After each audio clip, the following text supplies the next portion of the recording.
All right, everybody, welcome back to the Weekend Interview Show. I'm your host, Philip Drew, Administrator, and our next guest is Aaron Russo. He's just entered the race for the nomination of the Libertarian Party for president. He's an Emmy Award-winning producer, 6 times nominated for an Academy Award. He's the producer of the movies The Rose and Trading Places. He ran for governor of Nevada in 1998 and is now seeking the Libertarian nomination for president. Welcome to the show, Mr. Russo. Thanks for having me. Glad to be here. How you doing? Oh, we're doing just fine. I am, anyway. I don't know how everybody in the audience is, although probably if they listen to the last hour, they might be a bit depressed. We learned all about corruption and money in American politics, and primarily concerning corporate welfare and giant contracts for companies that administration members used to be part of and that sort of thing. Well, they're probably watching the football game, so don't worry about it. Oh, okay. I didn't even know there was a football game. Whatever. What's happening in America, I'm sure your last guest was very smart about corporate welfare. And, the thing about that is that, if the government didn't have so much power, they couldn't do all this corporate welfare. And you wouldn't have all this lobbying, right? The fact that the government doesn't really follow the Constitution, and the Constitution's so been put in the dustbin, gives the government tremendous amounts of power. And because they have all that power, all these corporations and their lobbyists go after the government because that's where the power is. And with payoffs and all kinds of remuneration, they get their way most of the time in America today. But if you actually follow the Constitution, the government wouldn't have all the power they have today, and you wouldn't have all this corporate welfare. So it's not so much Halliburton's fault as it is the national government's fault. Well, it's everybody's fault. I mean, if to do what Halliburton did, is a lot of greed involved in that, and they know what they're doing is wrong, and they know they're paying off the government to do it. And Cheney was head of Halliburton. I mean, they're all in bed together. But the fact of the matter is, I'm not saying it's more the government's fault than corporate world's fault. What I'm saying is, if the government didn't have that power, neither one could do what they're doing. So forget laying blame. Just know that they didn't have that power. Neither one could do it. And that's the answer. I mean, if you want to look for blame or fault, then you'd have to look at both of them. So it's your assertion, then, that the government is no longer bound by the Constitution? It's a fact. It's more than my assertion. I mean, the government has taken tremendous powers that they don't have. And as an example, let me give you a point of view. Let's take marijuana for an example. Okay, it's not the most important point in the world, but it's a good example. Let's take marijuana. Now, the federal government has all these laws, federal laws, stopping people from smoking marijuana. Even in states where they pass laws saying medical marijuana is okay, the federal government comes in and says you can't do that, even if you're sick, no matter what the reason, even though it works as a medicine. Now, the fact of the matter is the federal government has no authority in the marijuana issue. And here's what I mean by that, because when I tell that to people, they say, what do you mean? It's the federal government. They can do whatever they want with marijuana. I said, no, that's not true.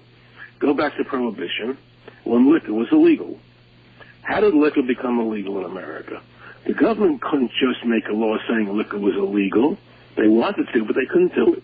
They had to pass a constitutional amendment, giving them the authority to make it illegal, giving the federal government the power. So 2/3 of the Senate passed the law, 75% of the states ratified the law, and that gave the government the legal authority to make liquor illegal. And it was proper, and I don't think it was very smart, but it was legal and just within the law. In marijuana, nobody's given the government any authority. They've not passed any constitutional amendment. They don't have it under the Constitution. They've just taken the authority to make it illegal because they choose to. It's funny, too, that the federal government passed its first national anti-marijuana laws around the time they were repealing the constitutional amendment for Prohibition, 1937. Is that when the first law was passed against marijuana? The first federal law, yes, sir. The first federal law. Well, you just told me something I wasn't aware of. But if that's the case, that's even something to even look at that, because you're saying it happened the same time they were repealing the Prohibition, they were making marijuana illegal. Yes, sir, it was the New Deal. That's interesting. Yeah, it was FDR and really, they just, the only reason FDR got behind repealing Prohibition was just because he needed the tax money. That's probably the same reason they outlawed pot. I thought that marijuana they were still smoking legally in the 40s. Are you certain of that fact? Yes, sir. It was the Marijuana Tax Act of 1937. In fact, it was found unconstitutional. The Marijuana Tax Act? Yes. Was it a tax act? Was it a tax on it, or they make it illegal? Right. Well, that's an interesting point. They did both, and that's why it was found unconstitutional in the 70s, was because the Supreme Court said it was double jeopardy, because basically what they were saying was you, in order to buy a tax stamp, you have to come in and bring them the pot to get the tax stamp. But, of course, if you have the pot without the tax stamp, then you're in violation of the Tax Act. And so it was a double jeopardy kind of thing. And it didn't get overturned till the 70s, but then, like you say, there were already 1,000 pot laws on the books by the 70s. It's so stupid. It's so stupid. But the marijuana and that whole thing, you know, that's really a minor issue. It's not minor in the sense it takes away your rights as an individual.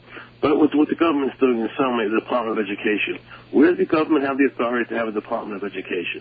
They don't have that. That's why kids are so stupid today. Once the federal government got involved in education, you know, their education went down the toilet. You know, people don't. I mean, I remember when Bill Clinton one year was giving a State of the Union speech, and he was talking about having national testing standards, you know? And the whole Congress stood up and applauded, screaming, yay, yay, yay. And I thought to myself, how stupid could they be? Once you have national testing standards, you can have national teaching standards. And the federal government's going to be telling people what the kids have to learn. And they're going to be establishing the rules. And that's a giant mistake. And that's why kids don't understand the Constitution today. Not kids. Most people don't understand the Constitution today. And that's a great deal to do with what's wrong with our country. And it's very important to get the Constitution back in order, you know, back in its rightful place in our country. Well, let's get to war. That's the most important thing to me this year. What I'm talking about, the war issue? Yes, well, I mean, to be fair, I think the election of 2000 is going to, or pardon me, stuck in a time warp here. The election of 2004 is going to be somewhat of a referendum on American foreign policy. So I want to know where you stand. Yeah, I agree with that. Well, as you probably know, on my website, but I like to put the name out there, RussoForPresident.com, and the for is F-O-R, RussoForPresident.com, R-U-S-S-O, for F-O-R, President. And on the website, we're getting a lot of mileage out of this. A lot of people are going there because we have a lot of information that there's going to be a military draft coming right after the election. And it's going to be for both men and women, between the ages of 18 and 26. And if you go to the website, you'll find lots of information. You'll see the Department of Defense posting, looking for employees for the Selective Service System to instill a draft. You'll see a $28 million budget authorization for the draft boards. You'll see the actual bill that was put into Congress by Hollings and Rangel. And you can bank on it because America's in 130 countries around the world. And it's unfortunate that we've done all this empire building, and we have a terrible unemployment problem. So they're going to impose a draft, one, to help alleviate the unemployment problem on their part, because the economy is in serious problems, and also to expand the empire building of America. We have to support 130 bases and troops in 130 different countries. And so we started a petition on the website so people can sign up if they're against the war, against the draft, rather. And obviously I'm against the war. I totally don't believe in this war. I think it's a fraud. And I think that the draft that's coming may be a really good rallying point for the youth of America to express themselves as we did when I was a youth in the Vietnam times. And I'm hoping that we get lots of musical acts to listen, to pay attention to what's happening, and put on concerts around the country to stop the draft before it starts, because it's definitely going to happen. And kids are going to be sent into caves in Afghanistan and Iraq and be shot and killed. What, to support Halliburton and Bechtel and all this nonsense, that's going on in this country. And the fact is, we have a two-party system, and if you vote for one of the two parties, you're really wasting your vote because nothing's going to change. The two parties try and tell you, and people try to tell you all the time, that, if you vote for a third-party person, you're wasting your vote. That's really not the truth. The truth is, if you vote for the two parties, you're wasting your vote. Because no matter who wins, nothing's going to change. It doesn't matter which one wins. You have the same thing going on. And so, even if Howard Dean wins, who's probably the best of all the Democrats, You know, everybody says he's the anti-war candidate. Well, he's really not. It's a deception. Because Howard Dean has already said he'll send more troops into Afghanistan and more troops into Iraq, and he'll extend the war, and that we should impose democracy on Iraq instead of letting the people there be free to do it as they wish of their own will, you know. And so whether George Bush wins or Howard Dean wins or whoever wins, it's all, you're going to have the same thing. And nothing's going to change in America, and you can enter into a totalitarian police state. And the Patriot Act is very strong here now based on the war. And, you know, all this has got to stop. And Americans have to get their individual freedoms back. And that's what's happening here. And it's very, very unfortunate. We're heading into very, very dark times. And you have a disgusting, you have I think the worst president in the history of America at the helm. You have deficits that are beyond understanding. You know, they're talking about the economy being really good now, which is really a lie. First of all, unemployment is horrible. People can't find jobs. Secondly, the cost of living is unsustainable. Many people I know are living 3, 4, 5 people to a house, different families. The cost of living is sustainable. People running out of unemployment benefits, so they're not even counting the unemployment reports. You have a $44 trillion unfunded liabilities in America that someone has to pay for. And we're in this really, really bad situation where to make it look like the economy is getting better, the government sent out a bunch of checks last year calling it tax returns, cutting a cut of taxes.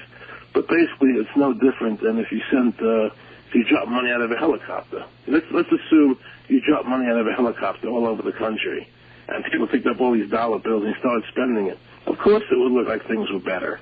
Because people would have all this manufactured money created out of nothing that was just given to them. Oh, go spend it, you know what I'm saying?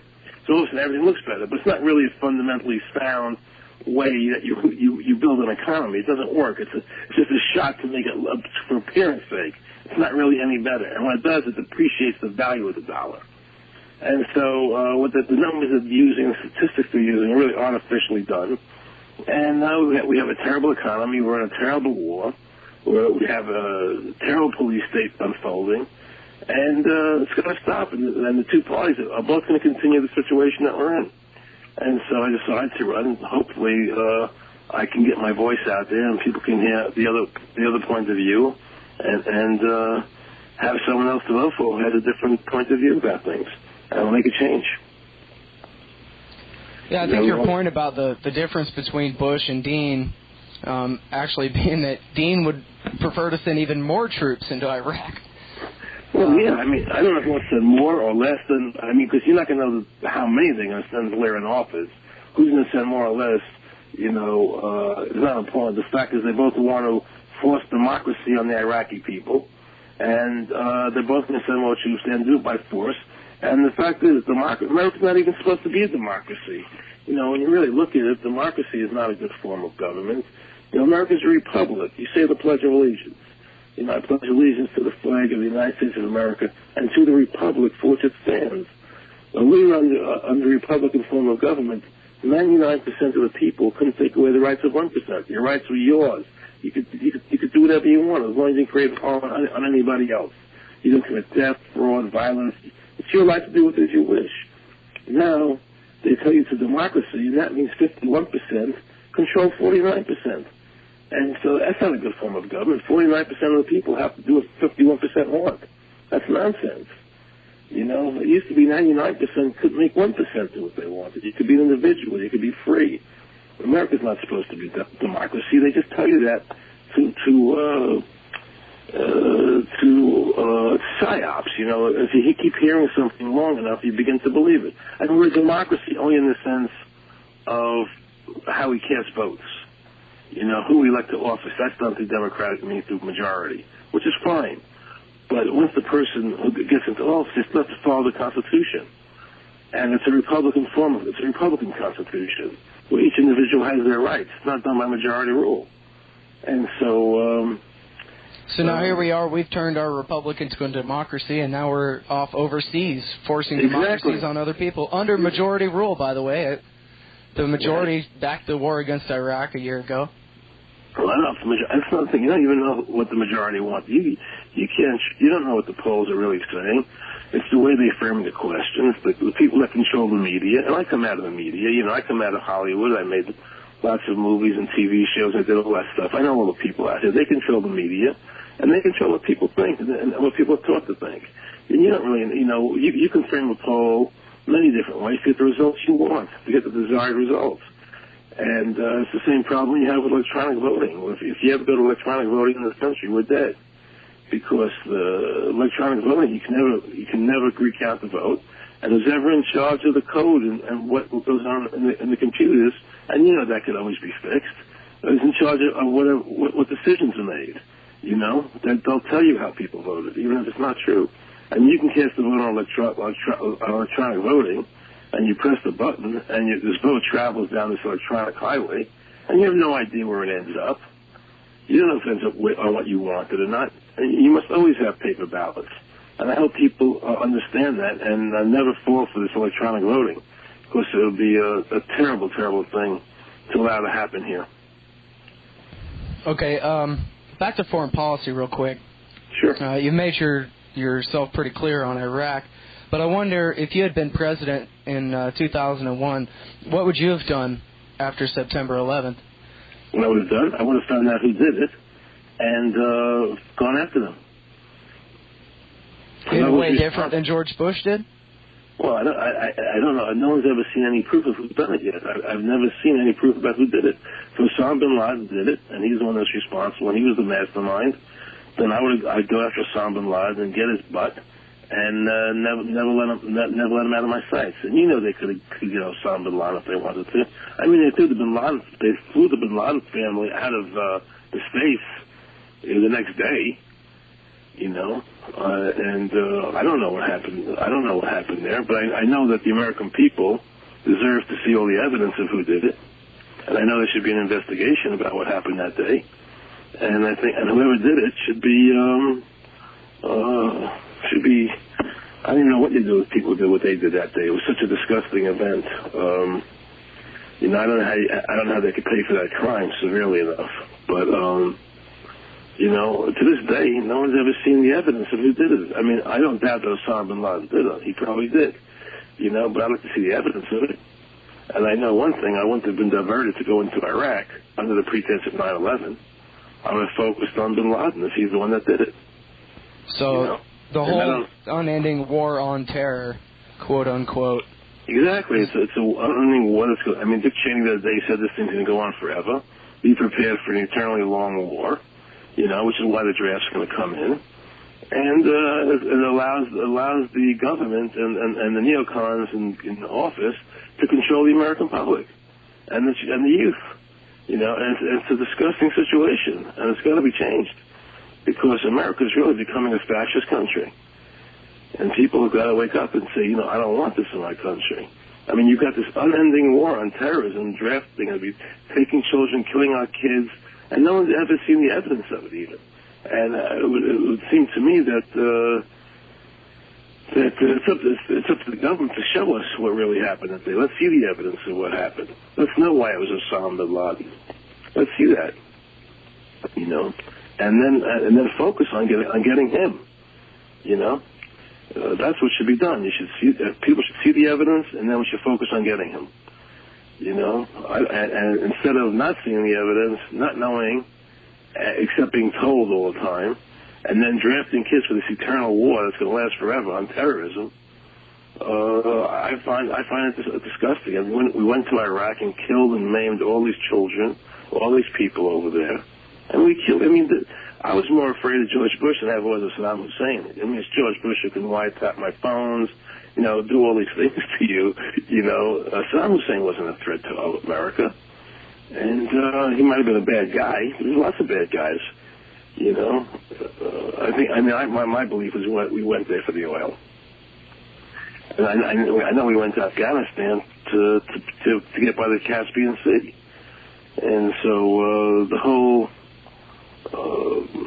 air in America today is very militaristic. And, we're becoming a militaristic nation. And I think it's fairly flimsy while we are. So am I to understand that if you were president, that the Department of Homeland Security and the Patriot Act 1 and 2 would be doomed? If I were president, if I become president. If you are president, if you become president. Abolish, babes. Goodbye Patriot Act, goodbye Homeland Security. Stop this. Pull our troops out from 130 countries. Bring our troops home. Defend our borders, America, take care of America. Let's stick with that for a second. Trade with everybody freely. I'm not saying we should become isolationists. And they'll try to put that on me. It's not about that at all. It's about America taking care of America and not getting involved in foreign entanglements that we shouldn't be getting involved in. We have no right to empire. What other country has troops in 130 countries around the world? Nobody. Only us. We have the biggest military budget, bigger than the next 25 nations combined. Combined. If you add the next 25 nations in military and defense spending, we spend more than the next 25 nations, Russia, China, Japan, everybody put together. I mean, we're the ones that are being the imperialists here. We're the ones that are forcing our way on everybody. Stop it. Be a peaceful nation. Allow people their freedom. You brought up the borders there. When I interviewed Michael Badnarik, another Libertarian candidate for president here on this show, he described his view of the border, I think basically along the lines of that we ought to have real good security to keep out any illegals, but that we ought to make it perfectly legal for anyone to come on in, and in that way there would be no reason for there to be a bunch of illegal immigrants, sort of a giant wall with a wide open door. Well, I don't know what he meant by letting anyone in. Letting anyone under certain conditions, or just letting them in. Well, he was saying, as long as they're not felons. So anyway, any amount, you mean? Sure, give us your tired, your poor, your huddled masses. No, I don't agree with that. If that was the case, there'd be no reason to have illegal. What you're saying is, let's take in millions and millions of illegals instead of having. Why do you need anybody at the border? If everybody can come illegally, why would anybody come in illegally? Exactly. I don't quite understand that. I can't believe that's what he meant. But I can't comment on what he said because I've never met Michael, and I hear he's a lovely fellow, and I hear he's a very smart man. I know my point of view about it is that America should allow in a certain amount of foreigners a year, and that's it. According to the needs of our country, and illegal should not. And as long as you have welfare, you cannot have illegal immigration in this country. And now, if we had no welfare, if this was not a welfare state, I would probably change my mind. Right. Well, and I think that's basically the line where Badnarik came to as well. But he said, hey, it's not the immigrants' fault that we're socialists.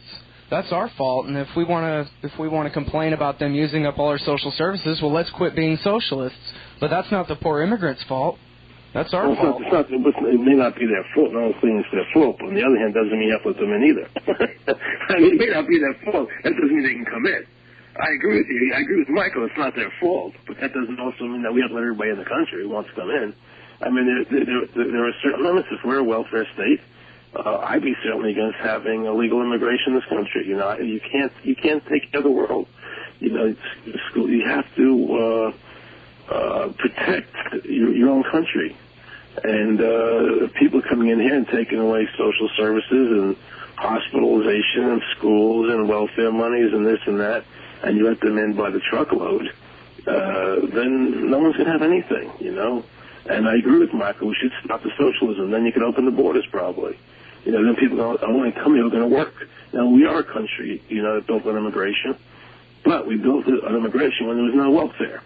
People came here and they participated and they worked and they could be the best they could be. They were individuals, and that's what made America great. And that's a wonderful thing. I have no problem with that. If somebody wants to come here from another country and work and take care of themselves and not live off others, I have no problem with that. But if they're going to come here and live off other people, then I have a problem. And so as long as you have a welfare state, you can't have open borders. Fair enough. Now, I read on your website that you had a battle with cancer. Yes, I did. For which you turned to alternative medicine. Can you tell us a little bit about that? Yeah, I'm a big believer in alternative medicine. And I believe that I'm not a big fan of doctors and hospitals, and I believe that the FDA is another illegal organization. I believe another government authority, like they just banned the statute, which I think is a joke. And I think that the FDA is okay if they would just say, we're going to give you the good housekeeping seal of approval, and then the individual decides for themselves whether they want to follow their thoughts or not. In other words, if the FDA says, we don't approve of this, okay, you don't approve of it, now it's my choice as an individual to decide whether I want to take it or not, not the FDA's choice. And so I'm against the FDA having the right to ban stuff here. What I'm for is prevention. Alternative medicine is a wonderful way to prevent getting sick. And it would help healthcare in this country tremendously if enough people understood it. What alternative medicine does, it builds up your immune. You see, a doctor doesn't stop you from getting sick. He can only help you after you're sick. And so the point is to build up your immune system, so that's the only defense you have against sickness. And if you build up your immune system, your chances of getting sick or cancer are much more remote. And so I'm a big believer in alternative medicine, building up the immune system. And when I had cancer, I went to a doctor, a very, very highly regarded doctor, and I had bladder cancer, and he wanted to cut out my bladder and rebuild my bladder with my intestines, and he wanted to cut up my prostate. And I said, I'm not doing that. There's no way. He said, you got to do it. And to make a long story short, because I don't want to get into all the gory details, he told me to do it my way or the highway. So I took the highway. I said, I'm not doing that, And I wanted a very, very strict, by the way, don't you think it's very arrogant of him that I can only do it his way, not what I wanted to my own body? Well, sure, you got your choice, either poison or a knife or a radiation gun. Exactly. And you get to choose between those three things. Yeah, but just the attitude that I had to do it his way, I had to cut all this stuff out of my body, or else he wouldn't work with me. So what did you do instead? So I went on a very, very strong alternative health kick, and for about 8 months I was taking about 160 pills a day. Pills and homeopathy, vials of liquids and many, many vitamins, minerals, herbs. I met this doctor down in Florida. I met him on the phone, actually. And he put me on, and I went on a very strict regimen with him. And I had a type 3/4 very aggressive tumor. And the thing about bladder cancer is if it stays contained within the bladder, you'll be okay. But if it breaks the wall of the bladder and gets into the bloodstream, you're a dead man. So my tumor was right on the edge of breaking out of the wall. And it hadn't broken through yet. So I went on this regimen to stop it from growing, and we stopped it from growing. And I did it for 8 months, and I got really, really healthy. I mean, my blood, my cholesterol, my triglycerides, everything. I got really healthy from this regimen. And then I went to another doctor, and he made a small incision in my bladder, like almost like a patch on a tire. And he took out the cancer and sewed it back up, and that was the end of it. And it was done. And I have my bladder, I have my prostate, I have all my parts. I'm healthy. There's no more cancer, and everything's good. I mean, it's not like the cancer's in remission. There is no more cancer, and so it's over. And this really is another case of states' rights, isn't it? States' rights? How do you get states' rights? Individual rights? What do you mean states' rights with the FDA? You mean? Or? Yeah. In terms of the FDA being able to come in and overrule. Oh, look, if I would have won the governor's race, I mean, one of my things when I was running for governor was, and I did get almost 30% in that race, in the four-way race. I did very well when I ran for governor. One of my programs was I was going to make Nevada the alternative medicine oasis of America, and allowing the doctors to practice their alternative medicine there and not make things illegal. Like many people in America today go to Mexico and Germany and other countries to get healthy, to get better. If they can afford it. Yeah, if they can afford it, right. Because they can't find their treatments here, but they have their treatments in other countries. So if I became president, one of the things I will do is work and make alternative medicine a very, very strong part of the health care of this country, and let people learn about prevention. Instead of getting sick first, prevent yourself from getting sick. Like I had diabetes once, and I became very good friends with Dr. Robert Atkins, who passed away recently. He was one of my closest friends in life. The guy from the Atkins diet, the famous diet that everybody and their mother's on now. Yes, exactly. And Bobby, I had this very high blood sugar. And Bobby said, Aaron, you know, I can cure you of this if you just do this, this, and this. I said, it can't be that simple, Bob. I was already doing it. He says, no, the AMA wants people to take these pills and insulin and all this stuff. But if you just stop eating the carbohydrates and all the starches, the diabetes will go away. I said, it can't be. Come on, it can't be that simple. I said, Bob, millions of people die from diabetes. They go blind. They die from diabetes every year. What we got to do is stop eating certain foods, and it goes away. He said, yeah, if you're a type 2 diabetic. He said, yeah. So I tried it. And sure enough, my diabetes went away. I have no more blood sugar. Gone. I have no more blood sugar problem because I stopped eating those foods. You know? And my cholesterol went down, my triglycerides. I mean, it's just amazing. It's just amazing. And so I have very, very little respect for the healthcare industry in America. It's all about money and gouging people and prescription medicines and drug companies. You know, the FDA and the drug companies and the AMA all work together. And it's a disgrace to the American people. People can't afford to live anymore. They can't afford their medicine.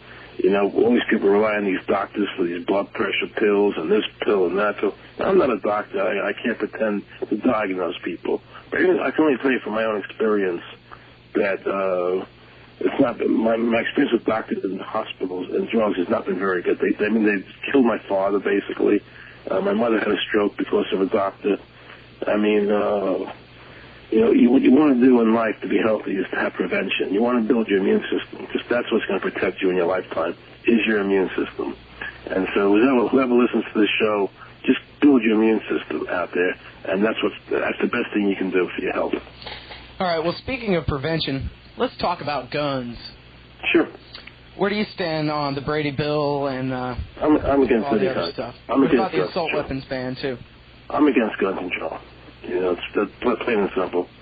You know, you have a right to bear arms, and, you know, it's real simple. If the government can have guns and the criminals can have guns, then I'm going to have a gun. You know, at least have the right to have a gun. Now, I'm not a gunny myself, but at least I want to know that I have a right to carry a gun.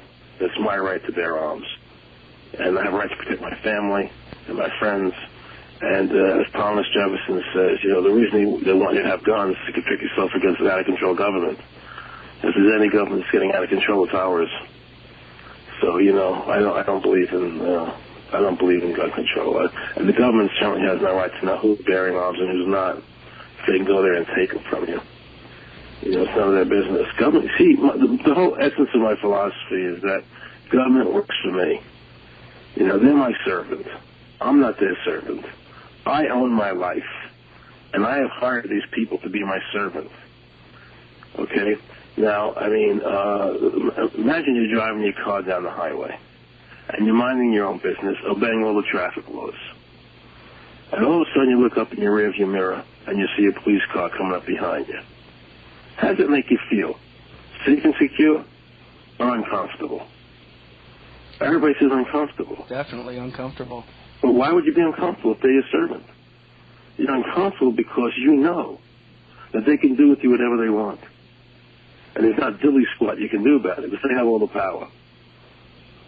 And that's not. And when I grew up, that's not what America was like. I wasn't afraid of the cops when I was a kid. You know, the cops in my neighborhood. I wasn't afraid of them. They worked for. People understood that the cop was there to serve you. They were there to help you, to serve and protect. You know. Now it's law enforcement, enforcing laws, you know, and it's a very, very ugly situation we're in today. And so when it comes to guns, you know, I don't believe in gun control, the Brady bill, anything like that. But everybody has a right to bear arms, you know. But I do believe that if you're a felon, I'm not a felon, but if you've committed a violent act, then I would have a problem with it. If you've not been responsible with a weapon, and you've hurt somebody, then you belong in jail and you should stay there. But that would still be none of the national government's business, though, right? No, not state government. Right. Exactly. No, the federal government has no say in it. The federal government has no say in the Second Amendment, you know. And but I do believe that if you commit violence with a gun, you go to jail. You know, I don't believe in violence. I don't believe in fraud. I don't believe in theft. You know, and those are the few things that I believe you should be in jail for. America has the highest prison population in the world. Why? Because we have the most stupid laws and the most enforced laws, and you know, we're a country that doesn't obey the Constitution, but we obey all these little petty laws, all these minor things. I mean, I read a story the other day that just blew my mind. 3 people were importing lobster for, I think it was Honduras, from some South American or Central American country. And it was packaged incorrectly. It was in a plastic bag as opposed to a cardboard container. And they each received 8 years in jail. Okay? In federal prison? Federal, yes. Think about that. 8 years in jail. 3 people. And they followed the other country's guidelines. I mean, it's sick what's happening here. It's sick what's happening here. You know, I read about little girls, you know, went to a closet in a school and took some candy. I mean, and the things that they fingerprinted her, they put her into jail. A 13-year-old, 12-year-old girl. I mean, what's happened to America? We've lost any sense of rationale, you know, common sense. We've become a very mean-spirited, cynical country. And you know, even our money supply is fake. It's all fiat currency. It's all fake money that the Federal Reserve just prints at will. You know. So as the dollar declines rapidly.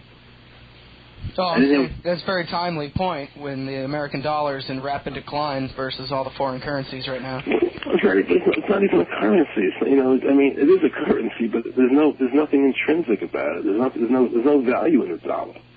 You know, and it's just a waste away. I mean, imagine at one time if you were a millionaire in America, you were set for life.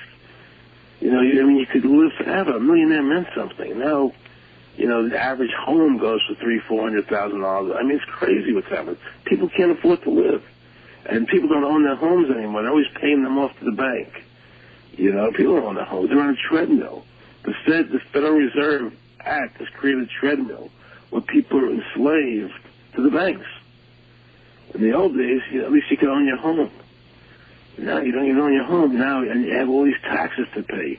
I mean, I owned a home, and I think it was $26,000 a year just in taxes.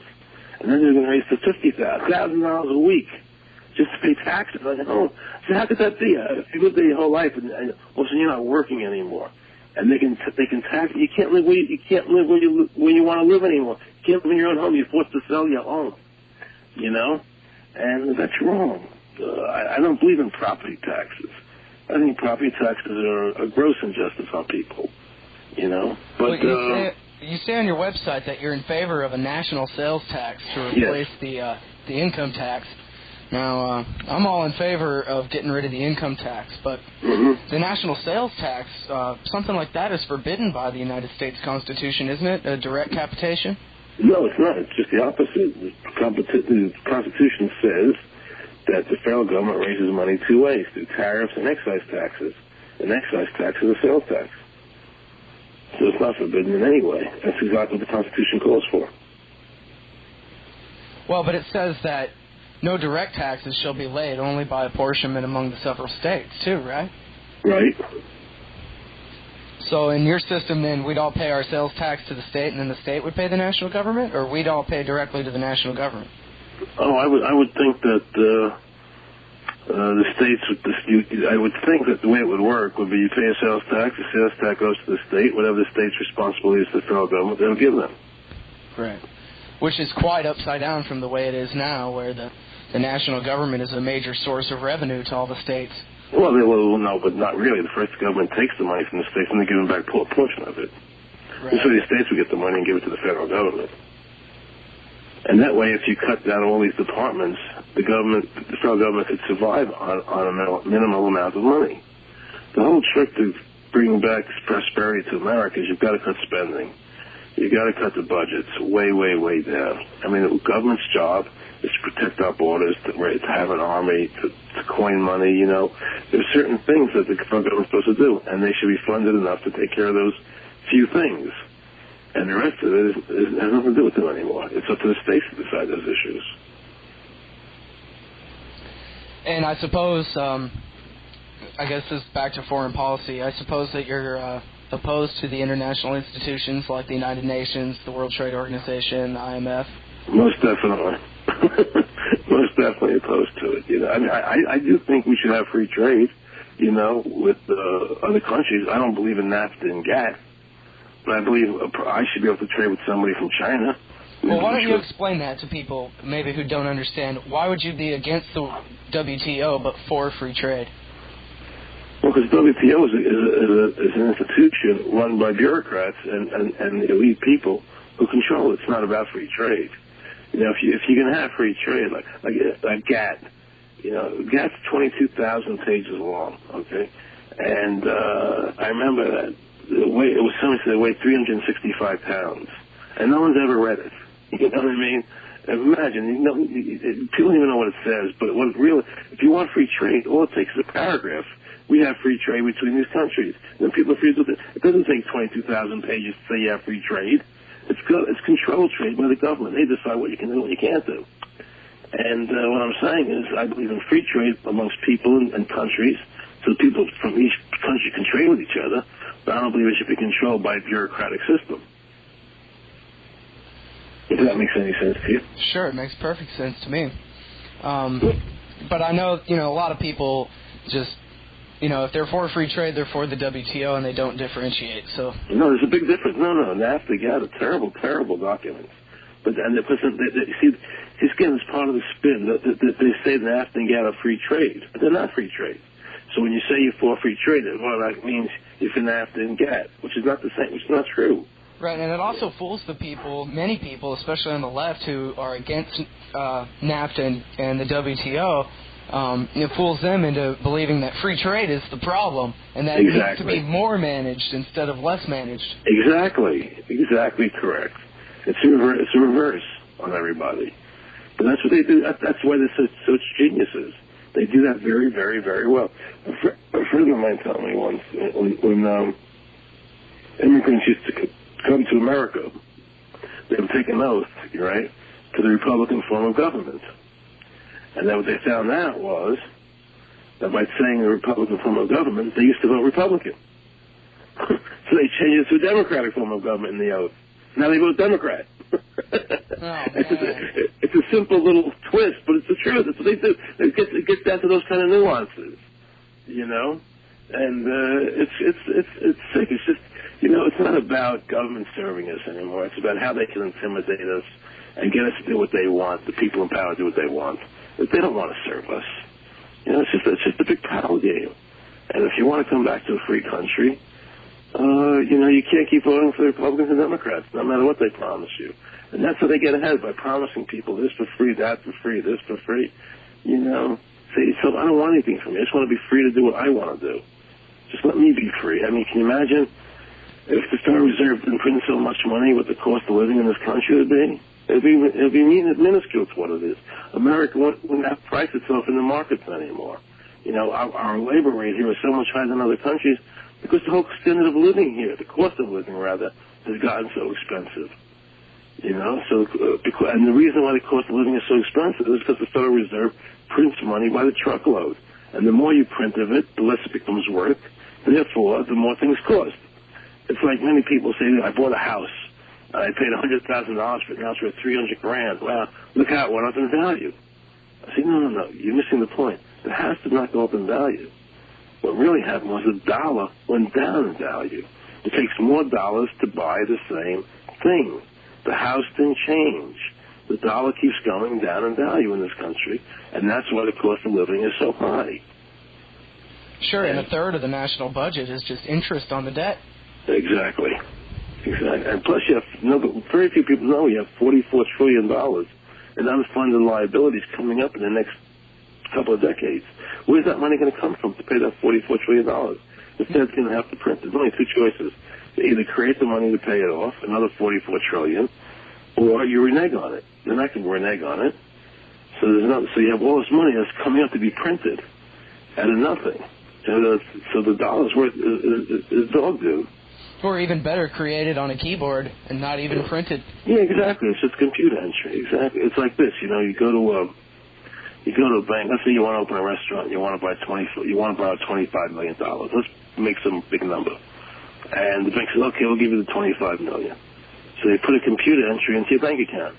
Presto, there's $25 million in your bank account. Where'd that money come from? They created it out of thin air. They just made it. Now you have to work and pay them back the interest plus the principal on that money that they create out of nothing. So in essence, you're a slave. They can make money for nothing, and you got to work your tail off to pay them back, right? And so you're enslaved to them. It's like the old plantations, you know.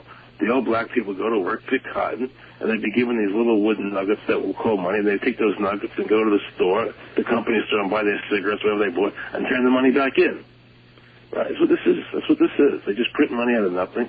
It has no value. It's monopoly money, and people keep taking it, and they get caught into the system. And pretty soon, you know, they're not going to even want to give you money. It's all going to be on cards or chips or, you know, and they're just going to control everything and everybody. Rothschild said it very well a long time ago. He said, I cannot who makes the laws of a country as long as I control its currency. And that's what it's about. Whoever controls the currency, you know, controls everything. They control the Congress, they control the president, they control everything. Because they control the money supply. They buy whatever they want. They do whatever they want.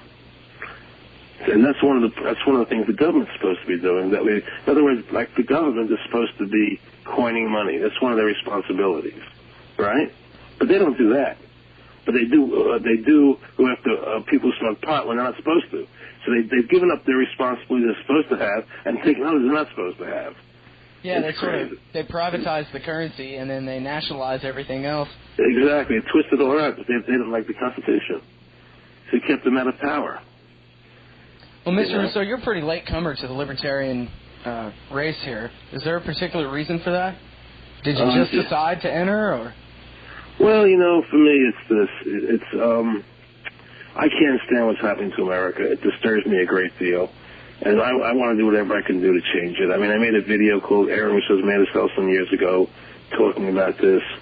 I ran for governor in Nevada to try to let people in Nevada know. And now I see where we're heading, and I see the Libertarian Party, and I see two very nice guys running for office there. You know, two very smart gentlemen. I've never met them, but I'm sure that the three of us have very similar philosophies. But I think the difference between myself and them and why I decided to run is having my background in Hollywood and my 6 Academy Award nominations for my movies and winning an Emmy and a Tony and, you know, managing Bette Midler and Cher and Susan Sarandon, all these people I've worked with over the years. You know, I have a higher profile than they do. And I think that I'll get a lot more press and be able to raise the level of the debate in America more so than the other candidates. And I think that in my doing that, maybe if I'm good enough and people get behind the campaign and I can organize some big concerts around America against the draft, I can get into the debates this year. And if I get into the debates, then we have a real chance to make change. And that's why I've entered the race. I'm sure the three of us are all pretty much similar in our beliefs. We may have differences in certain areas, you know, like immigration or this or that, but nothing that's overwhelming. But I think I can add a spin and a sizzle to the campaign that the others may not be able to do and get more press attention and raise the level of the debate higher because of that. You know, so that's why I entered the race. Because I feel so determined to make a change in this country and to bring freedom back that I'm offering myself up to the Libertarians and Libertarian Party. Here's what I got, guys. If you want to use this, here I am. You know, you can use me to help the Libertarian Party elevate it up to another place and to challenge George Bush and whoever the Democratic nominee is in the debates and get a lot more press attention. So I offer myself up to the party and the people in the party. If they want me, I'm there for it, you know, because I think I'll get a lot more attention. I mean, I just saw a poll today that someone's running, but between the four of us, I got like 64% of the vote so far in that poll. Well, and you've only been in the race for, what, a week and a half? Yeah, about a week and a half, something like that. Yeah, I mean, I think people recognize, you know, the way I can help things, you know, and I think that the party, I think they want that. And I'm here to offer it. It's not about ego or anything more than just saying, hey, I'm willing to offer myself up. I've got all this background in Hollywood.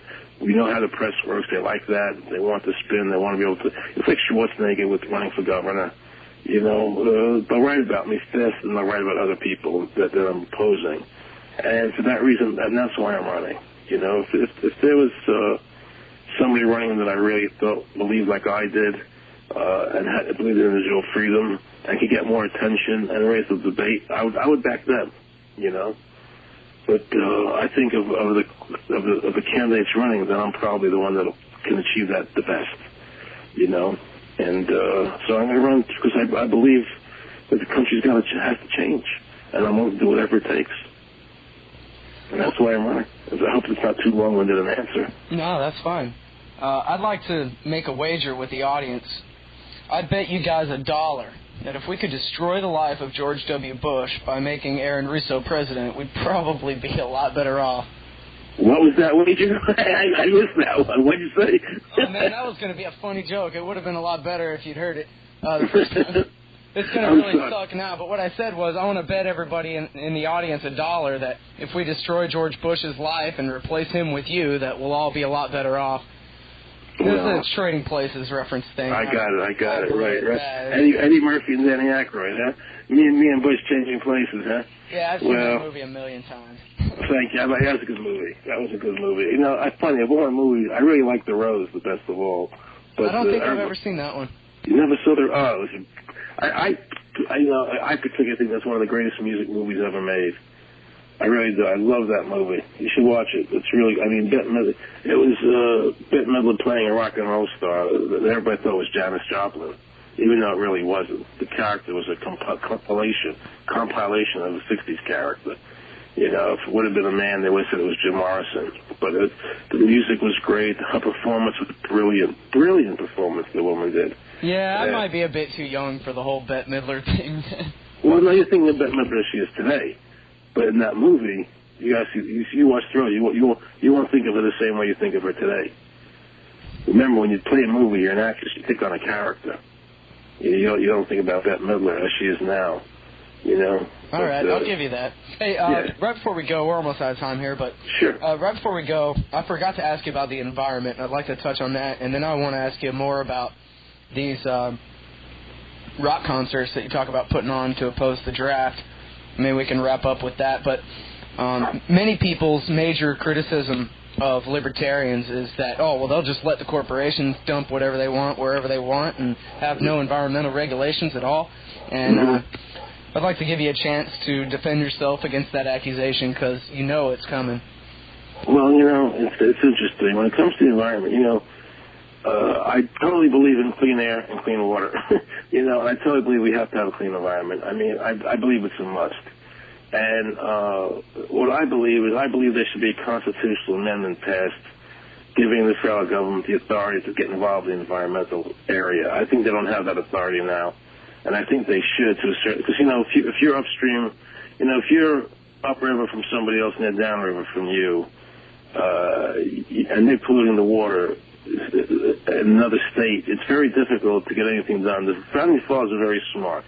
When they set up the Constitution, they gave the federal government certain powers that would be easier for central government to deal with than what the state's dealing with. Like the coining of money would be uniform, like protecting the borders. It was done in a way so that the federal government could facilitate things that the states would have, building a highway from one state to the other, so the roads would meet. You know what I'm saying? Sure. It was easier done through a central government's eye. I have to think that maybe the environment might be the same thing. I'm not sure. I've talked to people on both sides, and I have great difficulty. I understand the other point of view about everything being privatized, and then private people would take care of it, and I understand that as well. But I have difficulty in coming to a real solution on that problem. I'm not sure I know the right answer. But I know one thing. I would certainly have other sources of energy.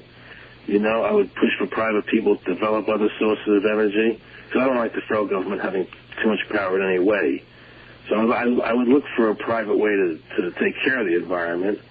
But I'm not sure I really know the answer to that question. It's a very, very difficult question, you know. Well, how refreshingly honest from a guy running for office.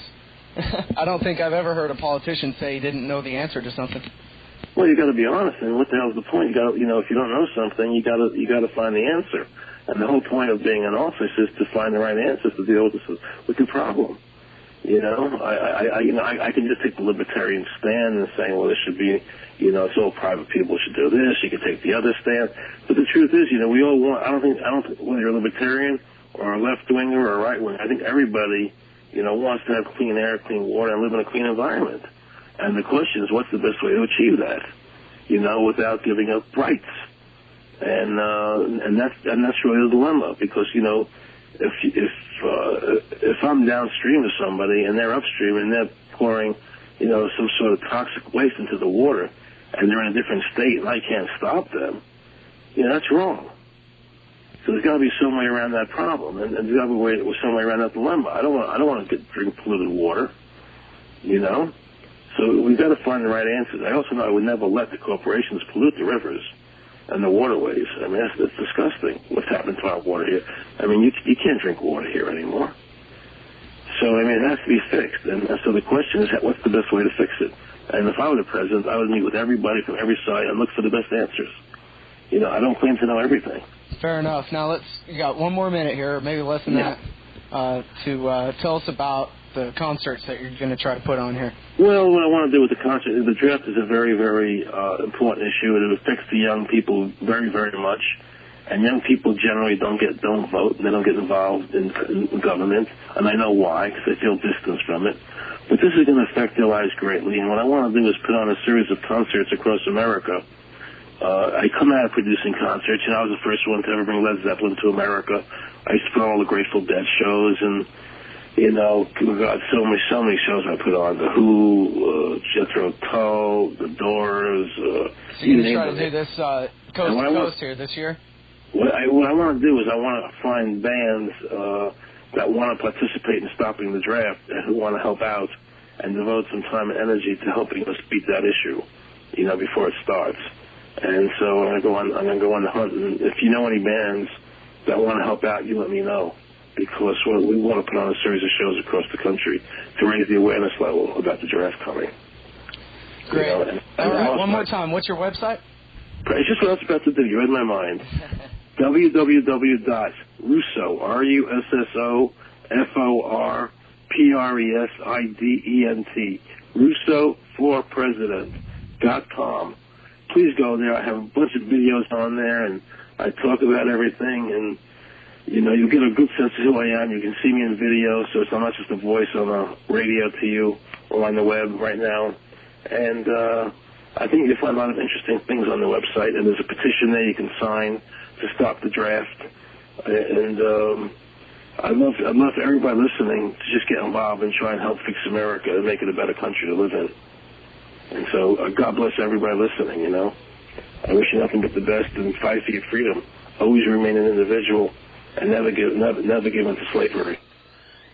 All right, everybody. Aaron Russo is an Emmy Award-winning producer. You have all seen Trading Places a million times, I'm sure. He's the producer of that and The Rose. He ran for the governor of Nevada in '98 and is currently running for president as a Libertarian. Thanks so much for coming on the show, Mr. Russo. It's been great. Thank you, but I appreciate it very much.